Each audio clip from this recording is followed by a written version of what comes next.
Pues bienvenidos de nuevo tras este corte publicitario y como pueden ver estamos en un entorno totalmente distinto. Y es que hoy nos hemos desplazado a Farmamar y tenemos el privilegio de estar con el presidente de Farmamar, don José María Fernández Sousa, que nos va a hablar de algo que creo que es muy importante, algo que veníamos detrás de poder conseguirlo y es sobre un medicamento que está en la última fase de ensayos clínicos precisamente para la COVID. Y bueno, buenos días, don José María, es un placer estar aquí. Buenos días, Juan, encantado de que hayáis venido. Quería agradecer la oportunidad de poder hablar de este tema, que creo que es muy importante, porque creo que hay también bastante desconocimiento, que no se conoce lo suficiente, y a mí me gustaría que esto es algo que, esta información de la que vamos a dar hoy, que sí que se pueda conocer. Bueno, yo he estado esta mañana revisando el estudio que se ha publicado sobre los primeros ensayos de el Apridin y hoy vamos a hablar de eso. Pero antes de hablar de eso sí que me gustaría, porque estamos en la Comunidad de Madrid, estamos en Colmenar Viejo concretamente, en Farmamar. Y yo quería preguntar, empezando por ahí, ¿qué es Farmamar? Bueno, Farmamar es una compañía que fundamos en el año 86 con una idea que entonces era una idea bastante revolucionaria y es obtener medicinas a partir de organismos marinos. Todo el mundo sabía pues que todas las medicinas que teníamos en esa época eran pues las sintéticas y las naturales. Y las naturales, empezando por la penicilina, que todo el mundo conoce, y otros muchos antibióticos, etcétera, todas son procedentes de organismos terrestres, de plantas, de bacterias, la penicilina de un hongo del suelo, pero todas terrestres.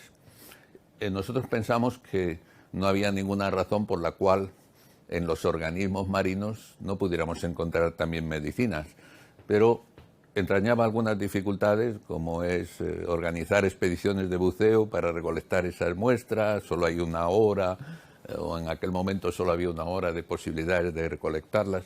Entonces, era una idea que siempre había estado ahí. Dice, bueno, en el mar también tiene que haber medicinas, pero nadie lo había hecho de una forma sistemática. Nosotros nos embarcamos en ese tema en el año 86, empezando de cero, y hoy podemos decir que somos la compañía líder mundial en el desarrollo, descubrimiento y desarrollo de fármacos marinos. ¿Por qué decimos esto? Porque fuimos la primera compañía que obtuvo una aprobación para el tratamiento de un tipo de cáncer de nuestro primer compuesto, la trabectedina. Y hoy tenemos 3 compuestos en el mercado para diferentes tipos de cáncer, para sarcomas, para ovario, para mieloma múltiple, para cáncer de pulmón microcítico. Y basándose en eso, y que tenemos durante todos estos años, hemos acumulado muestras marinas recogidas por todo el planeta, de manera que tenemos la mayor colección de organismos marinos aquí. Y eso para nuestros espectadores es algo que vamos a ver en un segundo programa. Esta entrevista la vamos a dividir en 2. En ese segundo programa a mí me gustaría que pudiéramos conocer más a fondo qué es Farmamar, pero sobre todo esto de lo que estamos hablando, porque no es muy común que todos estos principios activos, que es los que se están buscando, se busquen en el mar y preguntando en ese sentido qué tipos de especies marinas son las que generalmente se suelen recoger y qué muestras son las que se recogen. Fundamentalmente lo que cogemos son invertebrados marinos. Invertebrados. Cogemos también algas, cogemos también otras cosas, pero fundamentalmente invertebrados. ¿Por qué? Porque todas las medicinas que se han descubierto naturales en la superficie del planeta, como los organismos terrestres han tenido que estar provistos de esqueleto para desafiar la gravedad, o pseudoesqueleto, o las plantas superiores y tal, lo que quedó en el mar y no tiene parientes en la tierra, es algo que está por descubrir, y esos son los invertebrados marinos, equinodermos, esponjas, corales, briozoos, En fin, una lección de zoología Muy de invertebrados. Y muchas especies, y algunas de ellas las ha descubierto PharmaMar en sus expediciones. Sí, claro, tenemos especies que nadie las había descrito y las hemos descubierto nosotros. Muy bien, súper interesante. Pero vamos a lo que nos ocupa en esta entrevista, en el programa de hoy, que es lo que nos ocupa en los medios de comunicación y continuamente, que es el COVID. Y para esto, uno de esos medicamentos que ya teníais, que ha sido aprobado para un tipo de cáncer, es el Aplidin, y que estáis inmersos en ensayos clínicos para su uso para el COVID concretamente. ¿Qué es el Aplidin? Cuéntanos un poco de dónde viene. Sí, no es que nos haya tocado la lotería por casualidad con la Aplidina para el COVID. Hay una lógica. Realmente, ¿dónde hay virus en este planeta? Primero empiezo porque nosotros hemos tenido que desarrollar armas para combatir bacterias, y fue Fleming, con el descubrimiento de la penicilina, un compuesto natural, seguido de otros muchos antibióticos, macrólidos, aminoglicósidos, etcétera, que nos han proporcionado hoy un arsenal terapéutico para combatir prácticamente cualquier infección bacteriana. Lo mismo ha pasado con los hongos. Para combatir infecciones producidas por hongos, el primer antifúngico lo proporcionó la naturaleza, que es la nistatina, en el año 49. El primer antifúngico oral es la grisofulvina, producido por un penicillium, también por un hongo. Pero en el caso de los virus, todos los antivirales que se han desarrollado se han centrado en atacar alguna de las proteínas del virus, y nos ha dado muy malos resultados. Todos los antivirales que hay pues son, digamos, potencias muy bajas, del orden de micromolar. Realmente no tenemos un buen arsenal terapéutico para combatir las infecciones virales. Sí, que esto es lo que siempre te dicen cuando tú vas al médico y te dicen, pues eso es una infección viral, eso es un virus. ¿Y qué puedo hacer? Pues no se puede hacer gran cosa, ¿no? Eso es siempre lo que nos han contado, ¿no? Pues hay que pasarlo y poco más. Y es que para combatir los virus han sido moléculas de diseño en el laboratorio para atacar la RNA polimerasa del virus, la proteasa y tal, con muy malos resultados. Vamos, hay alguna excepción, pero en general son armas poco potentes y con poca ventana terapéutica. Y en muchos casos muy tóxicas también. Por eso, poca ventana terapéutica, porque pues atacan la RNA polimerasa del virus, pues resulta que nosotros tenemos la RNA polimerasa 1, la RNA polimerasa 2, la 3, tenemos otras muchas polimerasas, y de manera que si inhibes una, pues estás muy cerca de inhibir la otra y producir toxicidad, ¿no?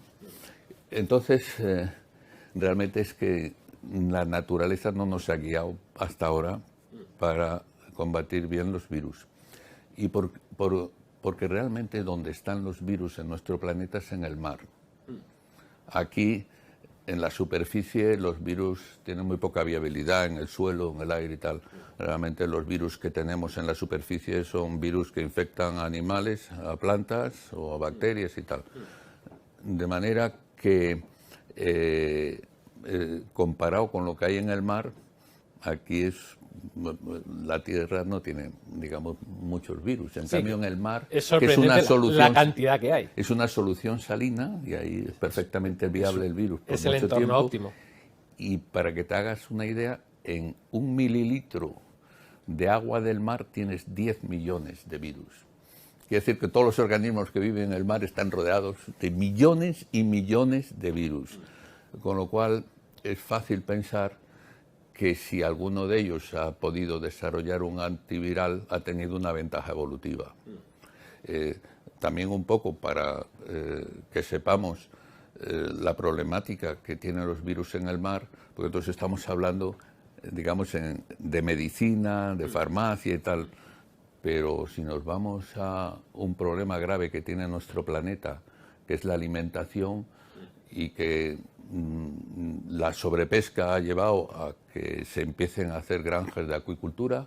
Según se han empezado a hacer granjas de acuicultura para cultivar el salmón, para cultivar la dorada, para cultivar pues langostinos, ostras, etcétera, han empezado a aparecer en esos cultivos infecciones virales que hoy en día se considera que laminan a la mitad la cantidad de alimentos por acuicultura que produce nuestro planeta.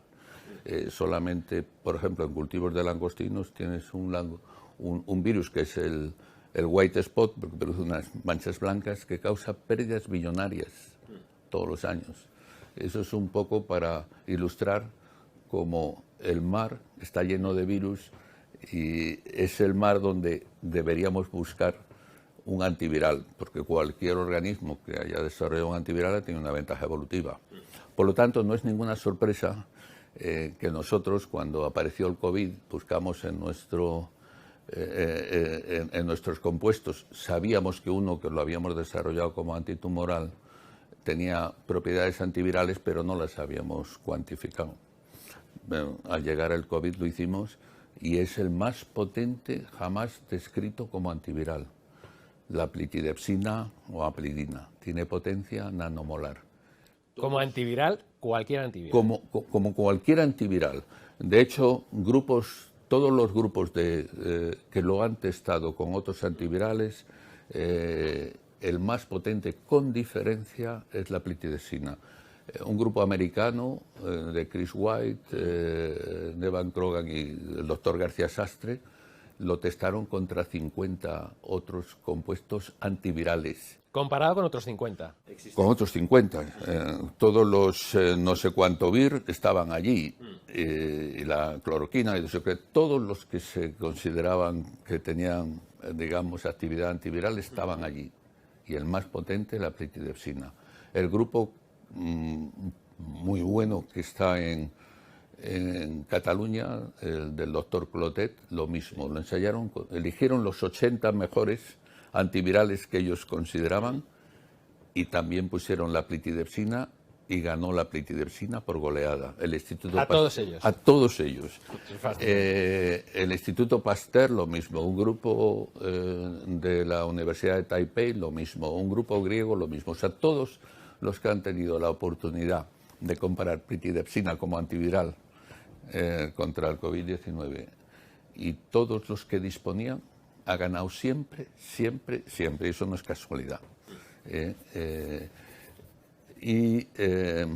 Luego veremos por qué la naturaleza ha sido más sabia que los humanos. Y luego eso lo dejamos como suspense y luego lo vemos. Aquí me surge un comentario, ¿no? Es decir, si la plitidepsina ha demostrado, no en un sitio, sino en distintos sitios, y además son investigadores independientes de PharmaMar en este caso, ha demostrado su eficacia comparado con el resto de antivirales que hay hoy por hoy en el mercado, que están aprobados, ¿por qué no estamos usando la plitidepsina? Esa sería, ¿por qué esto no se está usando todavía? Es decir, ¿dónde está? ¿A qué tenemos que esperar? ¿O cómo está todo este proceso? Porque creo que es importante y creo que nuestros espectadores necesitan conocerlo. Aquellos que siguen nuestro programa saben que hemos hablado de distintas herramientas terapéuticas que hay, por ejemplo, para tratar el COVID de manera temprana, incluso profiláctica, que han sido apartadas y, bueno, eliminadas, por decirlo así, de estas herramientas. Ahí podríamos conjeturar cuáles son. Hombre, una de las cosas que se nos ocurren, evidentemente, es que si hay una solución para el COVID, un medicamento que pueda tratar eficazmente el COVID, no se podría autorizar de emergencia ninguna de las vacunas que tienen esa autorización. Entonces, eso podrían ir por ahí los tiros, y yo sé que no nos vamos a complicar la vida con eso, pero ¿por qué, si ya hay otros medicamentos que ya han sido autorizados, por ejemplo uno de Merck, o próximamente va a salir al mercado uno de Pfizer, para tratar la COVID concretamente, ¿por qué la plitidepsina no está todavía en el mercado? ¿Y cómo está este tema? Porque claro, esto sí que sería interesante. Queremos saber más cosas, queremos saber su seguridad y eficacia, y de eso es de lo que queremos hablar. Eficacia ya nos han comentado. Sí, ¿Dónde estamos? Tienes razón. Cuando apareció el COVID era una enfermedad desconocida y inmediatamente muchas compañías se pusieron a testar sus productos. Ninguno estaba aprobado ni probado en el COVID-19. Se habían testado y hablamos de algunos, para otros virus y no estaban siquiera aprobados, y se le dio autorización para hacer un ensayo aquí ya directo de fase 3 en muy pocos días, en 5 días. Directo de fase 3. Sí, sí. Para poder hacer una autorización de emergencia. Sí, sí, claro. Sí. Pero para hacer el ensayo clínico que luego llevara a hacer una autorización de emergencia. Compuestos que no estaban aprobados para nada, que no era un producto que estuviera aprobado para otra cosa y tal, que también los hubo, ¿no? Como la hidroxicloroquina, y el nuestro, que estaba aprobado para cáncer, que estaba estudiada su seguridad, y por eso nosotros tenemos muchos más antivirales aquí, o sea, tenemos un potencial enorme, que luego volveremos sobre eso, pero elegimos, mira, la plitidepsina, aplina, se conoce todo, porque está aprobado, es un medicamento, se sabe la seguridad. Es un producto que en el estudio pivotal de registro para mieloma múltiple no se produjo ni una sola muerte. Quiere decir que en cambio otros productos de mieloma que sí están aprobados tienen una tasa de muerte del 2, del 3 hasta del 9%. La plitidepsina, cero. Es un fármaco bastante seguro y que está aprobado. Entonces nosotros intentamos que nos dejaran hacer una fase 3 directamente. Directamente. Como el resto de medicamentos. Y nos dijeron que no, tenéis que empezar de cero. ¿Esto sería la EMA o fue en España? Eso fue aquí en España y nos obligaron a empezar de cero con una fase 1/2. Y bueno, pues hemos perdido un año para demostrar al final, porque en la fase 1 seguridad, el fármaco es seguro, lo que nosotros ya sabíamos, pues perdimos un año en hacer el ensayo para demostrarlo, ¿no? Bueno, con esto estoy contestando que yo tampoco entiendo por qué... Sí, hay cosas que no tienen mucho sentido y eso quizá algunas personas deberían responderlo y nosotros aquí no tenemos esa respuesta evidentemente. Ser españoles en España, pues no, pero realmente no es una ventaja. Te viene una multinacional y entonces ya, pues entonces sí. Cuéntanos un poco sobre los ensayos clínicos, porque yo creo que esto es importante, que la gente lo conozca y lo entienda. Con la plitidepsina.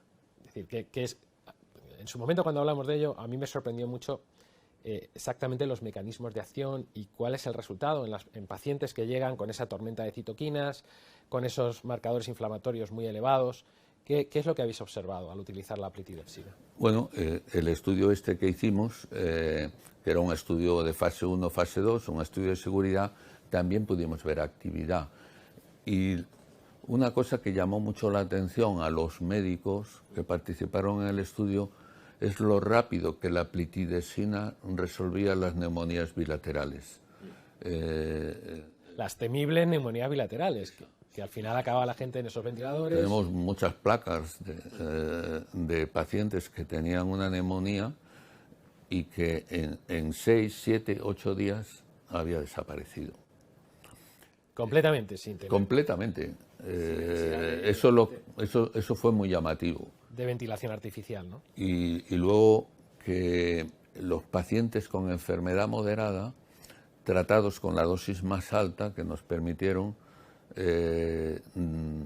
la mayoría, prácticamente todos, dejaban el hospital entre el día 5 y el día 8. ¿Dejaban el hospital? Dejaban el hospital. Entonces son precisamente ese tipo de pacientes en los que hemos enfocado el estudio de fase 3 que ahora está en marcha.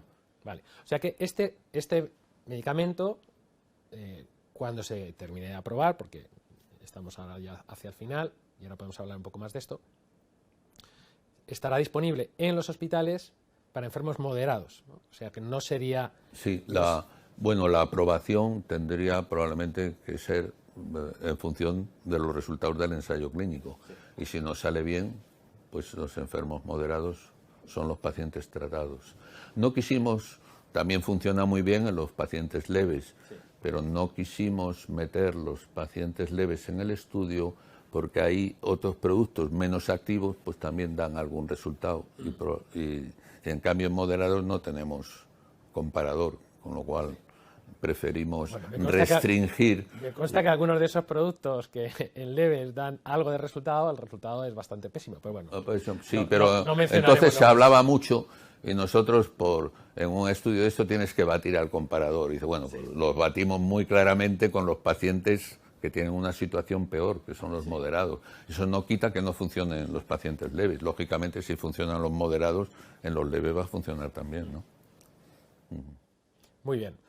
O sea que estamos ahora en fase 3. Estamos en fase 3. Fase 3. Hemos lanzado una fase 3 que se está haciendo en muchos países. Ya tenemos reclutando a España, Rumanía, Grecia, México y Colombia. Y estamos pendientes de abrir Brasil, Argentina, Francia, Bulgaria. Tenemos. ¿Y los pacientes que pueden participar en este ensayo clínico son enfermos de la COVID? ¿Qué tipo de enfermos? ¿Qué requisitos? Son enfermos que requieren hospitalización y que tienen enfermedad moderada según una clasificación determinada por toda una serie de parámetros que da la FDA. Sí, de parámetros clínicos Sí. de la enfermedad. Muy bien. ¿Con comorbilidades también o sin comorbilidades?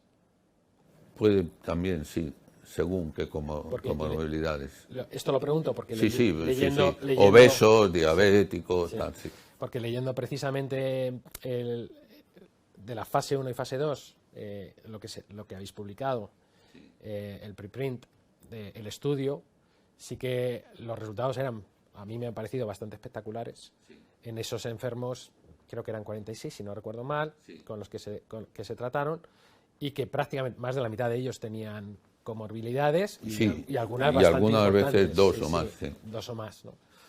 Claro, que al final es de lo que se trata, ¿no? Una de las cosas que a mí personalmente siempre me ha llamado mucho la atención, sobre todo con los ensayos clínicos de las vacunas, es que se hacen en individuos completamente sanos, en una franja de edad, es decir, no tienen ningún tipo de comorbilidad, y luego estas vacunas precisamente se van a utilizar en todo lo contrario, es decir, en individuos que están fuera de esa franja de edad donde fueron testadas. Ahora estamos con niños, se están utilizando para ancianos con infinidad de comorbilidades, que no se ha hecho ningún estudio de seguridad sobre eso, ¿no? En cambio, en su caso, en el caso de la apridina, sí que se ha ensayado precisamente con enfermos que tienen esas comorbilidades, que es como yo creo que debe ser. Sí. Con lo cual ya sabemos cuál va a ser el resultado, y el resultado... Sí, nosotros estamos muy confiados. A mí me ha parecido bastante espectacular. Y sobre el tema de la seguridad, que a mucha gente eso es algo que le puede preocupar, y de hecho, si no me equivoco, se están haciendo este ensayo que está en fase 3, aquí en la Comunidad de Madrid están participando o se están reclutando enfermos de la COVID. ¿Esto es así? Sí, sí, sí. Claro. Una de las cosas que puede pasar es que yo creo que estamos todos muy sensibles con todo esto nosotros incluso en el programa, ¿no? Hemos hablado más de una vez que las vacunas son experimentales, es decir, no ha terminado hasta final de, por ejemplo, Pfizer, hasta, si no recuerdo mal, mayo del 2023, no termina esa fase 3 de ensayo clínico y ya se está poniendo todo el mundo la vacuna. Y sin embargo, claro, hay gente que está sensibilizada y dice, bueno, yo no quiero participar de un experimento, ¿no? De algo que esté en ensayo clínico. ¿Qué podemos decirle a estas personas? Porque, claro, leyendo los resultados y la seguridad de la apridina en este caso, a mí me parece que la seguridad es espectacular. Cuéntanos un poco sobre esa seguridad, que yo creo que eso es importante. Sí, la seguridad es muy buena, pero sí, tienes razón. Está habiendo ahora mucho rechazo a entrar en ensayo clínico, pues por todo lo que se está viendo, si las vacunas sí, si las vacunas no, si todos estos productos que se han utilizado, el ritonavir, lopinavir, caletra, hidroxicloroquina y tal, que muchos de ellos tienen más toxicidad, bueno, y ninguna actividad. Sí, yo puedo atestiguar que esto es así por un familiar cercano. Sí, sí. Nosotros en los países donde tenemos ahora más tasa de reclutamiento, que es España y Rumanía, nos están diciendo los médicos que algunos pacientes, bastantes, que rechazan entrar en un estudio experimental. Porque dicen, yo no quiero ser conejillo de indias a la vista de lo que veo que está pasando. Y es eso un problema que tenemos de reclutamiento, que claro, con todo el mosqueo que se ha generado, con todo esto, que hay una información así muy poco fiable sobre lo que está pasando, pues los pacientes dicen, yo no quiero ser conejillo de indias, ¿no? Bueno, yo ahí he de decir que a la luz de lo publicado, y que esto es algo que el vínculo para el estudio, para que todo el que lo quiera ver lo pueda ver, lo compartiré en el programa. Sí que lo que yo he visto, que a mí me gusta leer estas cosas para informarme antes, lo que he visto es que los resultados son espectaculares, que no hay... Incluso una de las cosas que yo siempre suelo mirar, bueno, vamos a ver cómo afecta al hígado, cómo afecta a las transaminasas, pues en algunos casos, que no son muchos, suben algo las transaminasas, pero la inmensa mayoría de los tratados en 5 o 8 días estaban en su casa y están perfectos. Sí. Revirtiendo precisamente de lo que se trata, ¿no? Que es esa neumonía bilateral. Mira, los médicos que están tratando a pacientes con la plitidepsina te lo pueden decir muy claro, que decir, sobre todo los que tienen ya, hay alguno que ha tratado ya 40 pacientes y te dice que es el mejor fármaco que han utilizado contra el COVID. Tanto por la actividad como por la seguridad, ¿no? Bien, y esto es algo importante. Con lo cual, aquí al final lo que hay que hacer es confiar en el médico. Bien, y una cosa que a mí me llamó la atención en su momento cuando estuvimos hablando sobre esto, y es cuando decidimos hacer este programa, porque yo creo que es importante aclarar también esto. A mí me llamó mucho la atención la caída en marcadores inflamatorios, la interleuquina 6. A mí me gustaría hablar un poquito de esto, que nos cuentes un poco, porque me pareció sorprendente, no había visto yo nunca nada así. Sí, esa resolución tan rápida de las neumonías bilaterales, que en 6, 7, 8 días no se ve... yo eso no lo había visto en ningún sitio. Nunca, ni con infecciones bacterianas, que se dispone de un arsenal terapéutico de antibióticos para resolver la infección bacteriana, todo eso que es inflamatorio tarda más en resolverse la neumonía bilateral, con lo cual se está pensando que tiene también actividad antiinflamatoria. Está a nivel de laboratorio y ahora no puedo decir mucho más, pero estamos viendo que puede haber un mecanismo que justifique también un efecto antiinflamatorio.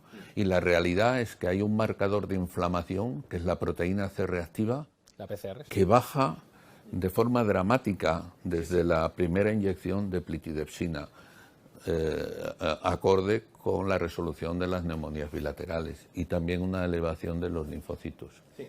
Yo he de decir que precisamente este familiar cercano estuvo 20 días con neumonía bilateral y tardó 20 días y sí, tardan más en resolver. Sí, él fue relativamente rápido, pero fueron 20 días hospitalizado y lo pasó bastante mal, ¿no? Afortunadamente no tuvieron que ponerle ventilación, pero bueno, estuvimos todos con bastante miedo y bastante asustados.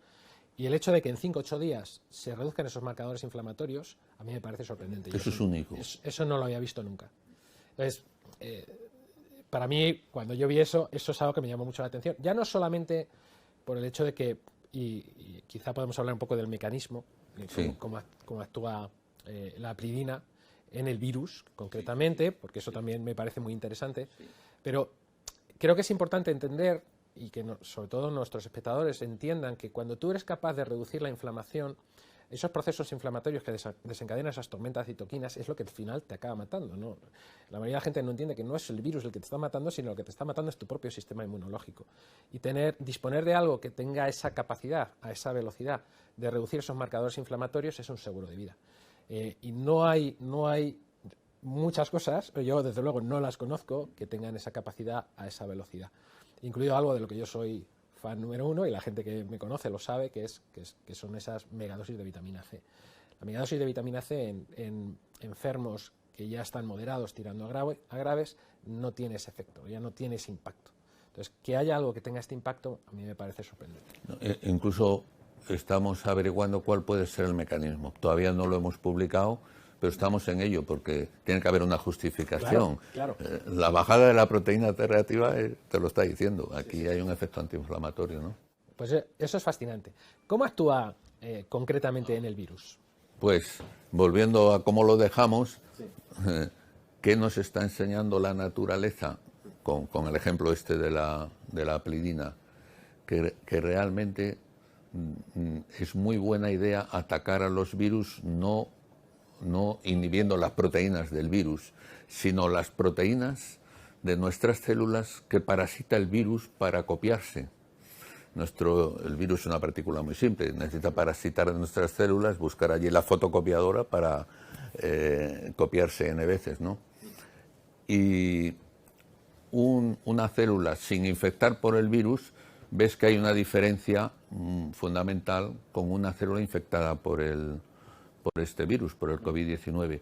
Y es que inmediatamente en esas células se forman unas vesículas de membrana doble, y ves toda una serie de gotitas en la microscopía electrónica, y es ahí donde se forman los complejos de replicación del virus, es ahí donde se copia el virus.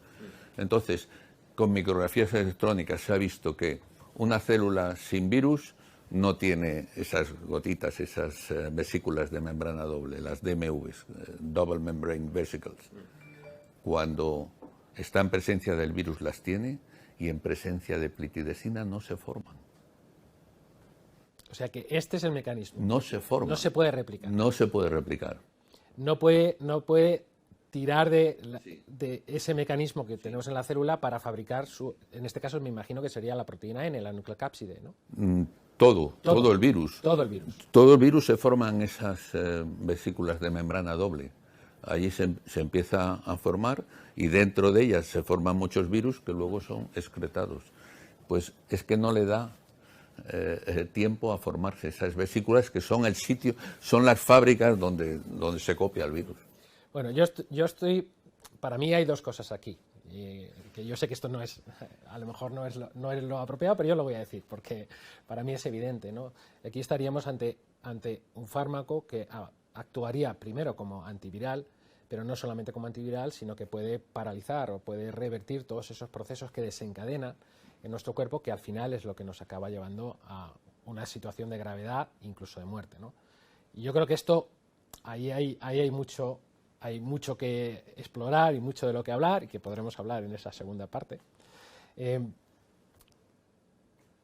Y ya para ir terminando, pues yo creo que una cosa que es importante, vale, este medicamento, ¿cuándo podría estar disponible en el mercado? ¿Qué es lo que queda del proceso? Nosotros ahora esperamos que cuando incorporemos a los países que nos faltan a la fase 3 pueda ir el reclutamiento bastante rápido. Si tenemos una tasa de reclutamiento de 4 o 5 pacientes diarios, yo creo que en 3 meses y algo podría estar acabado el reclutamiento.